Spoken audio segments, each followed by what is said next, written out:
Olá, gente! Bom dia, boa tarde, boa noite, boa madrugada.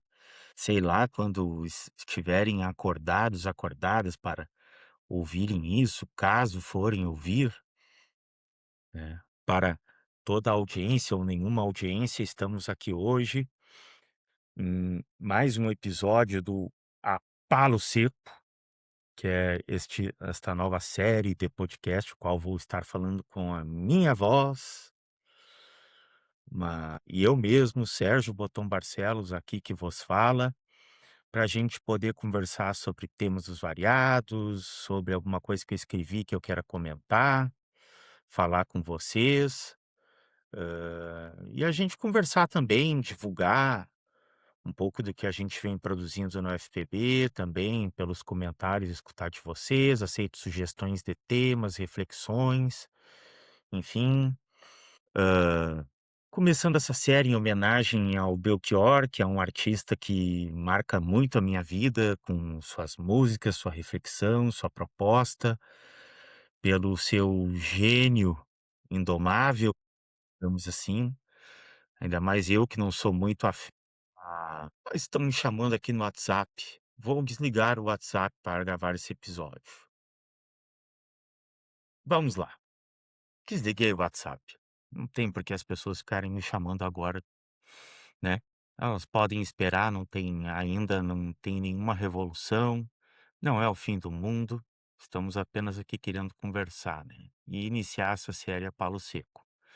Se o mundo e o WhatsApp e as redes sociais deixarem, na sua disputa pelo mercado de atenção e tudo mais. Bom, gente, o tema que me traz hoje aqui para tentar conversar com vocês é um texto que eu publiquei recentemente do A Terra é Redonda, que é um site voltado e tem uma propositura intelectual, abrange um público progressista, de esquerda, o nome já é A Terra Redonda, em contraposição à Terra é plana, né, por óbvio. E é um espaço onde tem a circulação e se faz um debate, ou se busca fazer um debate, enfim, de ideias, opiniões, ou a partir de um campo acadêmico mesmo, né. E eu publiquei um texto chamado A Universidade diante do espelho da sociedade, né. E o que que eu proponho com esse texto? É que assim, gente, eu tive no congresso da Associação Latino-Americana de Sociologia, o ALAS, no Rio de Janeiro, no campus da UFRJ e da Unirio, né. E lá, andarilhando por lá, a exemplo da minha universidade e tantas outras pelo Brasil, eu pude ver a crise infraestrutural e institucional um pouco que passam as nossas instituições. Acompanhei os debates deste congresso, que tinha como tema entre a policrise e as alternativas, horizontes da sociologia crítica latino-americana, né? E para mim, pelo menos, me veio à tona todo aquele debate que movimentou a cena acadêmica muito fortemente num período não muito longínquo de 2, 3 meses atrás, né, sobre pluralismo e pluralismo encarnado na universidade, né. E para mim, pelo menos, foi impossível separar o que penso sobre a universidade nesse momento, desse debate que veio muito forte, que foi o que ganhou vulto, e sobre o que se desenha no Brasil, ainda mais com uma articulação não tão escancarada, mas que há várias evidências e fatos que comprovam que tem uma articulação de uma intervenção externa conduzida pelos Estados Unidos rumo ao Brasil, como ele está fazendo, a exemplo, no restante da América Latina. Até porque é México e Brasil ainda que restam enquanto governos que minimamente tentam manter algum grau de soberania, algum grau, e governos que se dizem progressistas, por mais que eu já tenho escrito em vários textos e tenha dito para vocês que, apesar do engodo, que eu acho essa palavra, né, e de serviço para a educação política. Pois bem, então, e nesse contexto de neoliberalismo autoritário na América Latina, a universidade, gente, sempre nesses contextos, ainda mais quando é um neoliberalismo fundamental ou um liberalismo, quando foi, todo o espaço que formula algum tipo de crítica a um sistema econômico, social ou nos momentos de crise do capitalismo, quando ele emite um tipo de crítica, ele passa a ser visto como um adversário, como algo a ser silenciado ou derrotado. E a universidade, ela está nesse contexto, como já aconteceu em outros momentos da história, né, não preciso dizer isso. Desde 64, era Vargas, em outros regimes autoritários, autocráticos ou até ditatoriais no mundo, né. E todas essas, inclusive o golpe militar de 1964 teve participação ativa dos Estados Unidos. Então, é com esse pano de fundo e pensando no que vivi nesse congresso, escutei lá, inclusive da situação infraestrutural que eu vi o campus da Praia Vermelha. Gente, é um lugar lindo no Rio de Janeiro, o bairro da U é Vermelha, o campus da FRJ é um lugar lindo, histórico e sucateado, né. Sucateado, também vítima desse processo gradual de desinvestimento que vem nas universidades desde o governo Dilma II. Muita gente: "Ah, porque o Bolsonaro", Temer, sim, eles nos atrapalharam, fizeram muitas atrocidades, desde o Temer que começou com o seu projetinho Ponte para o Futuro. Depois, enfim, com Bolsonaro, que tentou o Futurice nas universidades, enfim, e outras experiências desastrosas de desinvestimento. Mas no governo Lula 3 a gente teve montantes direcionados às universidades devido ao arcabouço fiscal menor que no governo Bolsonaro, né. Então, assim, eu não votei no Lula para isso, pelo contrário, ainda mais eu, um trabalhador da educação, mas enfim, está acontecendo. Fechando parênteses, né, eu reli o debate recente sobre pluralismo acadêmico e porque, pelo menos para mim, ele ganhou um sentido distinto da intencionalidade. Lembrando, gente, o que que é esse debate do pluralismo acadêmico. Em abril de 26, um grupo interdisciplinar de docentes e pesquisadores se reuniu no Centro Universitário Maria Antônia, na USP, em meio à Paulicéia desvarada, para redigir o Manifesto pelo Pluralismo e pela Liberdade Acadêmica, que foi subscrito, enfim, por mais de 1.500 assinaturas, pesquisadores das mais diferentes áreas de pesquisa e de diferentes gerações dentro do campo acadêmico brasileiro, né?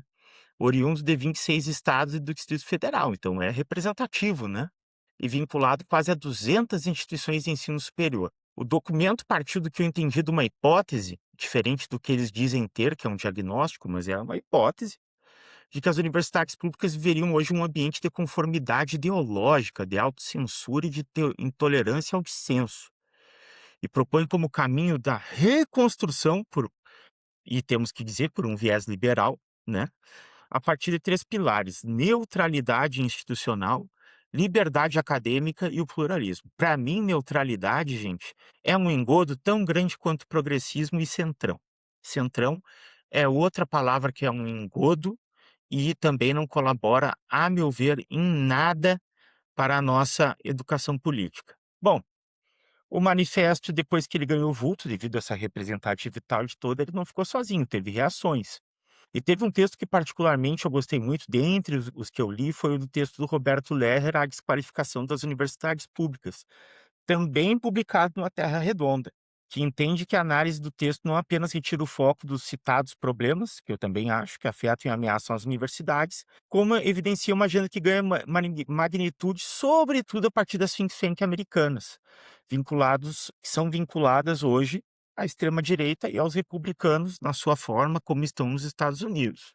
Depois veio a resposta de um contramanifesto intitulado Em Defesa do Pluralismo Encarnado, que mobilizou autores como Andy Brown, Melinda Cooper, Laclau e uma genealogia nixoniana do ressentimento, para argumentar que o pluralismo defendido na Maritônia, resumindo aqui, porra, meu, seria um pluralismo desencarnado, desligado da história e da sociedade, que não pluraliza o poder e apenas multiplica o ressentimento.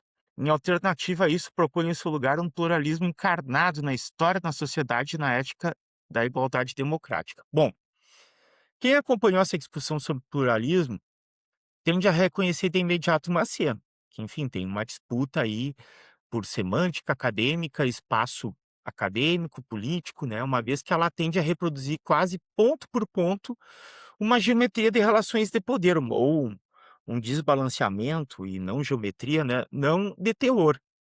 das grandes controvérsias universitárias das últimas décadas. E que bom que teve essa controvérsia e teve esse debate, com um manifesto que se apresenta como portador da defesa da pluralidade e um contra-manifesto que reescreve a disputa na longa história das lutas por igualdade no Brasil, num país tão desigual e com o passado colonial escravista que temos, né? Ou até atual, né?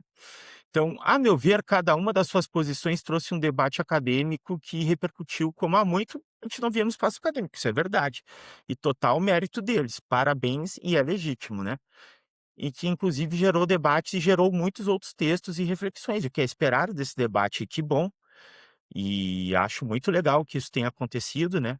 E também gerou este texto, singelo texto, talvez insignificante, que eu escrevi, mesmo no momento que o debate pareça estar aferrecido.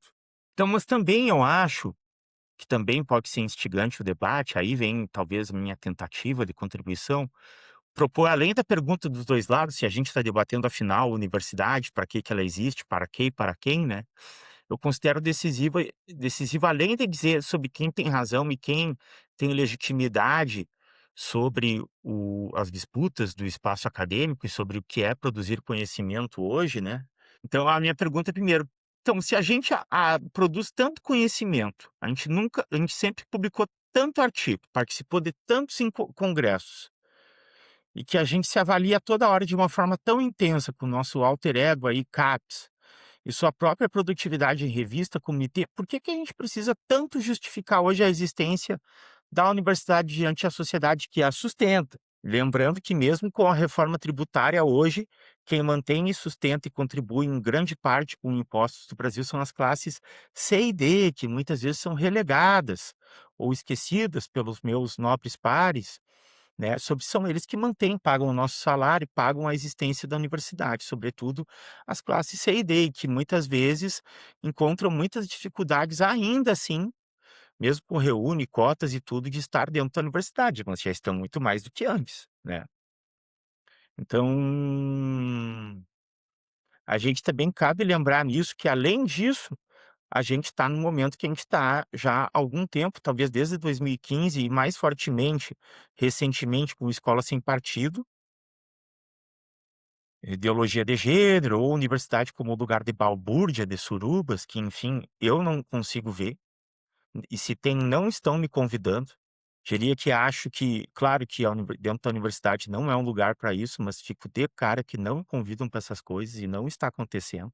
Enfim, tenho ido lá e trabalhado,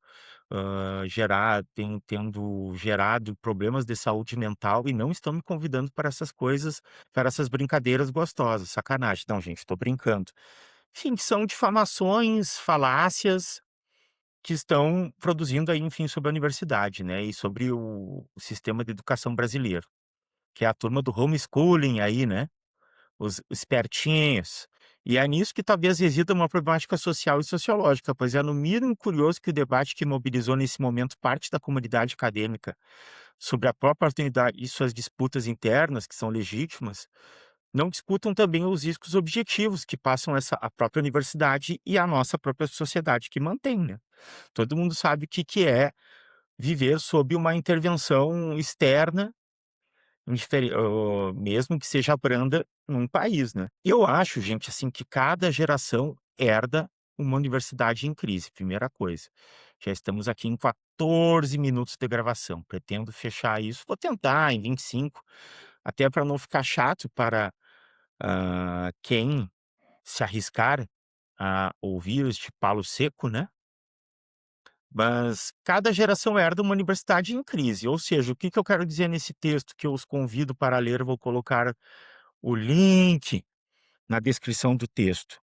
Eu pretendia fazer uma reflexão a partir da Patrícia Hill Collins, na verdade, gente, que é um texto da comissão do Outsider Within que me chamou muito a atenção, da forma sugestiva como ela traz para pensar, claro, a partir de intelectuais negras, mas também me faz pensar, longe de mim ser isso, não tenho lugar de fala para isso, mas só me fez pensar, e que bom que o texto dela me fez pensar, ela é maravilhosa, né? Pensar em intelectuais e ideias marginais, né? Então, que mesmo conhecendo suas regras e linguagens na academia, não ocupam integralmente essas posições a partir das quais as regras são definidas. E por que, ora, se o conhecimento que produzem é legítimo, tem uma altíssima qualidade, seguem todas as regras do jogo, por que mesmo assim ainda não ocupam os espaços de prestígio na universidade que está envolta dos temas da sociedade, né, como segregação, racismo, machismo, né, enfim. Então, sobre a localização e como pode produzir limites, sobretudo de corpos de mulheres negras intelectuais na universidade, só me fez pensar, assim, o papel marginal das ideias. Na disciplina que eu ministrei semestre passado, a Lélia já tinha me levado a esse lugar, né. Mas eu quis dar um passo atrás. Eu venho há muito tempo com uma ideia, gente, que é o seguinte: não tem por que a gente ficar querendo ou tentando reinventar a roda, ou sempre ficar querendo colocar coisas novas para resolver os problemas do cotidiano, se a gente nem cumpriu o básico que se devia nesse cotidiano. Então, muitas vezes, o que eu acho é que a gente já tem, mesmo dentro de uma teoria que seja eurocêntrica, com todos os limites epistemológicos, locais ou tudo que ela reproduza, teorias eurocêntricas, anglo-saxônicas ou até mesmo uma proposta decolonial, se elas mesmas já oferecem ferramentas, mesmo com seus limites, para ler as relações de poder e como se dá a reprodução do campo acadêmico, que eu acho que é uma das contradições mais interessantes desse debate, né. Ou seja, o que que eu quero dizer? Cada geração carrega uma universidade com as suas crises, então a gente já dispõe de um repertório amplo intelectual para analisar poder, hierarquia, desigualdade, formação de grupo, disputa por legitimidade, reprodução social, geração e produção do conhecimento, mesmo com essas teorias limitadas. E se a gente utilizasse elas para ter o mínimo, fazer o mínimo de exercício de reflexividade, talvez a gente estaria olhando a universidade, não se olhando só no espelho e se apontando e estaria pensando: pô, a universidade existe para quê e para quem? Né? É só para a gente em si mesmo? A universidade existe só entre pares pesquisadores, pesquisadores, docentes? É para isso que existe a universidade, só entre si? Ou é muito mais? Bom, então eu acho que o problema não está somente naquilo que ainda falta incorporar, seja encarnado, desencarnado, recuperar ou inventar, mas também na distância entre o conhecimento que a gente produz e ensina cotidianamente, né? Aí eu acionei no texto Karl Marx para falar do problema das gerações, e que todas as gerações têm os seus problemas e limites, né? Que a universidade passa por uma disputa de rumos, e não seria diferente. Só que a disputa da universidade, ela não se dá só por ideias. O poder tá ficando calor aqui, gente, vou ligar o ar, né, fazer um podcast pelo minimamente ventilado, com as altas temperaturas que fazem aqui no Nordeste, mas enfim. Então, não dá pra pensar que uma disputa de ideia e uma disputa por poder são diferentes, e dizer que as disputas se dão só por ideias, porque tal grupo quer o melhor para a universidade, para o seu campo de conhecimento, sua área. Não, gente, é sobre disputa de poder, né, é sobre legitimidade de quem produz conhecimento da e é um espaço de força e lutas entre pesquisadores, grupos, programas de pós-graduação, departamentos, centros que competem pelo monopólio da autoridade científica, entendendo como uma capacidade socialmente, pelo menos dentro da universidade, né, reconhecida de dizer o que conta como ciência legítima, né. Então, assim, e não necessariamente esse prestígio que se busca, ele reflete de uma contribuição efetiva e substantiva de cada pesquisador, pesquisadora, de um conhecimento acadêmico que seja necessariamente, a curto, médio e longo prazo, útil para a sociedade, né, dentro das suas necessidades, dentro do papel da extensão universitária, né. Porque, sobretudo, os rituais de consagração do campo acadêmico dependem muito de networking, mais net do que working, na minha humilde opinião, se formos por esse caminho. Eu acredito em redes de solidariedade, né.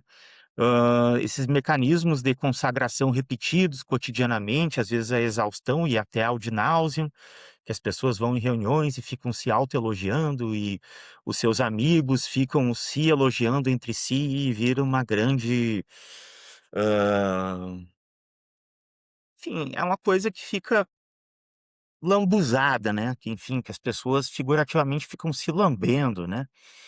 E não apenas da suposta paridade intrínseca do conhecimento produzido, da paridade intelectual de um debate ou das pesquisas que são feitas, e que tem uma repercussão substantiva, na sociedade, enraizada. Daí eu vou no Cal Polanyi para desenvolver essa ideia, veja mais no texto. E eu acho assim, gente, se a gente está se propondo de fato a uma reflexividade, aquela pelo consagrado e muitas vezes usado de forma utilitarista e excessivamente instrumental, Pierre Bourdieu. Eu acho, gente, se Bourdieu descobrisse a forma como utilizam ele em muitos espaços e lugares só para reproduzir e tentar ganhar prestígio e também, se focar só num autor para não precisar estudar outros, ele ia ficar bem pé da vida, se ele descobrisse. E quem não tem medo de quem acredita em fantasmas, se cuide, que anda usando o Bourdieu assim, ele virá para puxar o seu pé. Então, assim, essa reflexidade que o Bourdieu propõe, né, entendida com esse rigor, não é um refinamento metodológico opcional, e sim um pressuposto de quem analisa esse campo acadêmico, reconhece que também ocupa uma posição nele. No caso, eu, inclusive, né, estou aqui falando, e dispõe de capitais a defender e que também depende, que tem interesse no que seja. Eu tenho, eu quero que a universidade consiga sobreviver a mais um ataque, uma tentativa de intervenção no Brasil e seja um locus, um campo de produção do conhecimento que consiga se defender dessas ameaças e consiga dialogar com a sociedade que a mantém. É esta a minha provocação. E por que a gente, nesse momento, focar tanto num debate em si mesmado, né? Dessa forma, entre duas posições de quem disputa legitimidade entre si, mas não disputa com a sociedade. Porque na hora que esses caras vierem de fato com uma proposta robusta de desinvestimento efetivo, né, da universidade e derradeiro, ou até mesmo de rever o nosso papel e, sobretudo, o papel das ciências humanas e sociais nisso, né? A gente vai precisar de apoio da sociedade. Será que vamos ter? Estamos construindo algo para que tenhamos esse apoio? E quando a gente for buscar apoio da sociedade, dizer: "Sociedade, nos ajude, Trump está vindo atrás de nós", não vai ser por esses critérios internos de poder e consagração. E é ok, gente, também assim, a gente não tem que se pautar só pela universidade, a gente tem um ritmo interno próprio, a ciência, ela tem um ritmo próprio, que não é refratário agudo das questões agudas e emergenciais da sociedade. A gente tem um tempo de pensar, maturar, experimentar, produzir conhecimento, mas também a gente vive tempos, como em outros, em que a universidade, como conhecemos, está em risco iminente, né? E o que estamos fazendo? Então, gente, refletir sobre o nosso papel para além de um pluralismo encarnado, desencarnado, um pluralismo que ressuscite, enfim, sei lá. A reflexidade também começa nesse ponto, a meu ver, quando na universidade deixamos de perguntar quem está certo nas nossas disputas corporativas internas e que são legítimas e necessárias, mas também volta a se perguntar para quem de fato ela existe. E a gente tem que se perguntar sobre isso. E eu tentei fazer isso de alguma forma e tentar dialogar com alguém e tentar talvez deixar alguma pergunta a partir deste texto. A universidade diante do espelho da sociedade. É assim que eu procurei comentá-lo aqui com vocês. Certo? Olha só, gente, 24 minutos de gravação. Este foi o primeiro episódio do Apalo Seco que eu vou aparecer aqui, né? E vou falar, vou explanar, nem que seja para mim mesmo e para quem se arrisca a me escutar. E vou falar dos temas dos mais variados possíveis, sobretudo os temas que eu venho trabalhando e pesquisando e vou querer conversar. Estreou o Apalo Seco. Gente, agradecer pela escuta, pela interação, né. Quem quiser que seja mais chegado, vai ouvir isso aqui, quiser um dia participar aí também, a gente conversa, troca uma ideia, e é essa a nossa experiência, tá bom? Um abraço, um ótimo final de semana, que aqui quando eu gravo é sexta, então um bom final de semana. Quem escutar outro dia da semana, espere até o próximo final de semana para ter um bom final de semana. E a gente segue, gente. Um abraço.